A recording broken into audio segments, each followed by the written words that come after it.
born from the golden legacy of Mukunda Jewelers. Porvi, grand opening at KPHP on November 1st.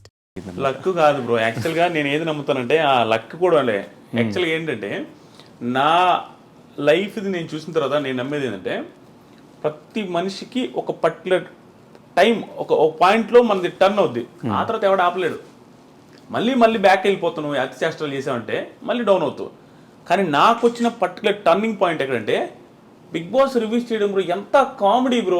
జీవితంలో ఎవడైనా big boss షోని చూసి మళ్ళీ చెబితే దానివల్ల లైఫ్ సెటిల్ అయిపోద్దని ఊహించలేం. చాలామంది సెటిల్ అయినాయి, నాకు మాత్రం షాకింగ్. మిగతా వాళ్ళందరికీ నాకు డిఫరెన్స్ ఏంటంటే అందరు లైఫ్లు సెటిల్ అవ్వచ్చు.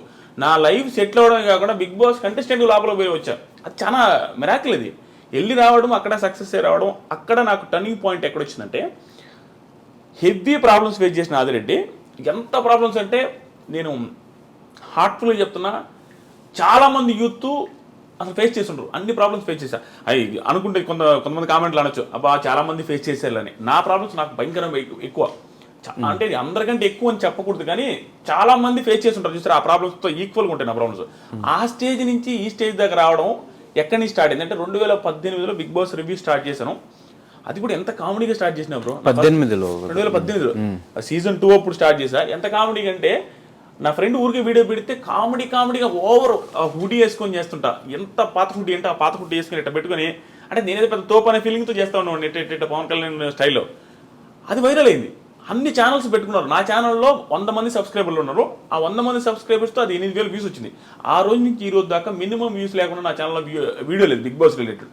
అది నా లైఫ్లో టర్నింగ్ పాయింట్. దానికి ముందు పడ్డ కష్టాలు కొన్ని చెప్తాను చూడండి. నేనదే లక్ అన్నా చూసారా, ఆ లక్ ఆ టైం ఉంది చూసారా, అది కలిసి వస్తే ఎవడు ఆపలేడు. నాకు కలిసి వచ్చిన పాయింట్ ఇది. దానికి ముందు 30 ఇయర్స్ బ్రో. నాకు ఈ ఇంటర్వ్యూలో నాకు తెలిసి నేనే మాట్లాడతాను ఎక్కువ. నాకు అట్లా అనిపిస్తుంది ఒక్కోసారి. అందుకే నేను ఇంటర్వ్యూస్ ఎవరైనా నేను ఎందుకు ఇవ్వనంటే, నేను హార్ట్ఫుల్ గా మాట్లాడేసి నాకు ఆనంద బాష్పాలు వచ్చేస్తాను. నా లైఫ్ జర్నీ గురించి నేను చూసుకుంటే యాడ్ నుంచి యాడికి వచ్చానని నాకు తెలియకుండా నాకు వేరే వాళ్ళ ముందు ఎమోషనల్ అవ్వడం నాకు ఇష్టం ఉండదు. నేను ఎమోషనల్ అయిపోతా. నాకు అలా అనిపిస్తుంది. ఎందుకంటే ఎన్ని పీక్ ప్రాబ్లమ్ చూసి ఇప్పుడు ఎంత హ్యాపీగా ఉన్నాను నాయనని. ఇప్పుడు 30 ఇయర్స్ ఉన్నాయి బ్రో. ఎప్పుడు ఆర్డినరీ పర్సన్ ఎవరైనా కంపేర్ చేసుకోవచ్చు నాది. ఇప్పుడు 2018లో 30 ఇయర్స్, 2018లో 30 కాదు, 2018లో నాకు 28 ఏమో. నా పెళ్ళి 8 ఏమో 30 ఇయర్స్.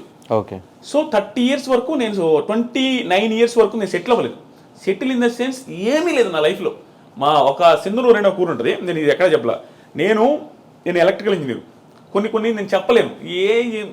మరీ ఓవర్ డ్రామాటిక్గా ఉంటుంది నా లైఫ్ స్టోరీని. కొన్ని చెప్పను, ఈరోజు కొన్ని చెప్పలేను. కానీ ఎందుకు చెప్పాలి అంటే, ఆడియన్స్లో మీరు రివ్యూ స్టార్ట్ చేసిన తర్వాత మిమ్మల్ని చూసి ఓకే ఇలా కూడా సంపాదించేసి డబ్బులు అని చెప్పి యూట్యూబ్లో చాలామంది రివ్యూ స్టార్ట్ చేసిన వాళ్ళు ఉన్నారు. వాళ్ళు సక్సెస్ అయ్యి వాళ్ళ లిమిట్లో వాళ్ళు సంపాదించుకుంటున్న వాళ్ళు కూడా ఉన్నారు. కాబట్టి ఇలాంటి స్టోరీస్ అని వింటే అందరికీ ఇన్స్పిరేషన్గా ఉంటుంది. కాబట్టి అడుగుతున్న క్వశ్చన్. సింధనూరు అనే ఊర్లో నేను ఎలక్ట్రికల్ ఇంజనీర్ అయి ఉండి పరిస్థితి బాగాలేక సివిల్ ఫీల్డ్లో సివిల్ ఇంజనీర్ యాక్టింగ్ చేస్తూ తార్ రోడ్ల దగ్గర ఇలా పెట్టి ఆ మీటర్ ఉంటుంది. ఓన్లీ సివిల్ ఇంజనీర్స్ కంపేర్ చేసుకోవచ్చు, వాళ్ళకి అర్థమవుతుంది.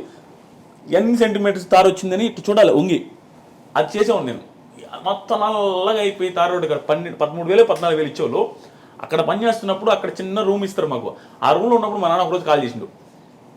బాధపడతా. అప్పుడు పోయి పొజిషన్ చాలా బ్యాడ్గా ఉండేది అనమాట. ఎట్టకొట్టి చేసుకోరా, సెటిల్ అవ్వరా, నువ్వు నీది ఒకటే నాకు బాధ. ఎందుకంటే బాధ నాది ఒకటే కాదు, మా చెల్లెళ్ళు బ్లైండ్. మా చెల్లికి కనిపించదు. మా చెల్లి పెళ్లి చేసుకొని అంటుంటుంది. అదొక పక్క మా నాన్నకి బాధ ఉంది. ప్లస్ మా మదర్ సూసైడ్ చేసుకొని చనిపోయి ఉన్నారు, అదొక బాధ ఉంది. ఫైనాన్షియల్గా బీభత్సమైన ప్రాబ్లమ్స్లో ఉంది. Peak problems. 11 లక్షల చిల్లర బ్యాంకులో లోన్స్ ఉన్నాయి మా నాన్నకి. నాకు తెలుసు. నేను రాజకీయాలు పెద్ద కాన్సన్ట్రేట్ చేయను, కానీ ప్రతిసారి ఎలక్షన్లకు ముందు ప్రతిసారి దేవుని మొక్కునేది తెలుసు. ఒకప్పుడు మా నాన్న మా అకౌంట్లో అదే మా లోన్స్ ఏదైతే ఉంటాయో చూస్తారు, అగ్రికల్చర్ లోన్స్, అవి వెళ్ళిపోవాలా. అది ఎవడు హామీ ఇస్తే వాళ్ళు గెలవాలని కోరుకునేది. చాలామంది ఇచ్చారు అట్లాంటి హామీలు. ఈసారి అగ్రికల్చర్ లోన్స్ మొత్తం పోతాయి, వాళ్ళు ఇచ్చారు, వీళ్ళు ఇచ్చింది, అన్ని ఈ గవర్నమెంట్ ఇచ్చింది, ఆ గవర్నమెంట్ ఇచ్చింది. ప్రతిసారి నేను ఎవరికి హామీ ఇస్తే వాళ్ళు గెలవాలనుకున్నాను. అంటే నాకు లైఫ్లో ఇంకేం గోల్స్ ఉండేది బ్రో. నా లోన్స్ క్లియర్ అయిపోతే మా నాన్న హ్యాపీ, నేను హ్యాపీ అనుకున్నాను. అలా మా నాన్న ఆ రోజు సింధనూరు దగ్గర ఫోన్ చేసినప్పుడు బాధపడతా. అది నాకు ఇప్పటికీ గుర్తుంది. ఆ రోజు నుంచి మళ్ళీ ఆ 30 ఏళ్ళు అని చెప్పేసి పెళ్ళి అయ్యే రోజు వరకు నాకు పిల్లని ఎవరు ఇచ్చేవాళ్ళు లేరు బ్రో. అంటే ఇంకా నా పెళ్లి గురించి టాకే వచ్చేది లేదు మా ఇంట్లో. ఎందుకు సంపాదించట్లేదన్నా, లేకపోతే నేను అప్పుడు ఎంత బ్రో 48 కేజీలు పెట్టినోని, 50 కేజీలు. నా హైట్ ఇంతే ఉండదు, 6.3, 48 కేజీల వెయిట్తో మా అమ్మ సూసైడ్ చేసుకున్న ఇంటికి ఎవరైనా అంటే ఎందుకు సూసైడ్ చేసుకున్నదో, ఎన్ని ప్రాబ్లమ్స్ ఉన్నాయో, ఆ ఇంటికి మళ్ళీ కోడలు ఎవరు ఇవ్వాలనుకుంటారా? ప్లస్ మా ఇంట్లో మా చెల్లి అలాగే ఉంది, ఒక పర్సన్ హ్యాండిక్యాప్డ్ పర్సన్ ఉండే ఇంటికి ఎవరు ఇవ్వాలనుకోరు. అలాంటి సిచ్యువేషన్లో ఉన్న నాకు పెళ్లి తాట మా ఇంట్లో లేదు, నాకు లేదు, ప్లస్ అప్పులు నేను అందరికీ తెలుసు. ఆ పొజిషన్ నుంచి 30s నాకు ఎలా ఉన్నాడు చూడు, నా పెళ్లి కాలేదు, ఎవరికైనా ఒక పర్సన్కి ఎలా ఉంటుంది బ్రో, జాబ్ లేదు, పెళ్లి కాలేదు, అందరూ అడుగుతారు. మన ఫ్రెండ్స్కి మన ఫైనాన్షియల్గా ఇదేంది తెలీదు. మన బయటికి ఫ్రెండ్స్కి ఏమంటారు, ఫోన్ చేసి ఏమమ్మా ఎప్పుడు పెళ్ళి అంటారు, మనం ఏం చెప్పలేము, ఏం చేస్తున్నారు అంటారు, ఏమి చెప్పలేని పొజిషన్. ఆ టైంలో వెనక ముందు ఆలోచించుకుంటే అంటే ఇంకా లిటరల్గా ఆ పొజిషన్ ఎట్లా ఉందంటే నిల్ అనమాట బ్రెయిన్లో. అంటే ఇంక మనకు ఆలోచించడానికి కూడా ఎట పోతే అట్ట వదిలేసిన, మొత్తం ఫ్రీగా వదిలేయబట్టే బిగ్ బాస్ రివ్యూ చేసిన కామెడీగా. అంటే నీకు ఒక టైం వస్తుంది బ్రో, నేను కాన్సన్ట్రేట్ చేసి నా లైఫ్ని నా కెరీర్ టర్న్ అవ్వాల, నోటుకు వచ్చినట్టు వదిలేస్తే కెరీర్ ఒక మలుపుకి వచ్చింది. అలా కామెడీగా చేసిన బిగ్ బాస్ రివ్యూస్. ఆ తర్వాత నాకు తెలియదు అసలు బిగ్ బాస్ రివ్యూస్ చేస్తే డబ్బులు వస్తాయని కూడా.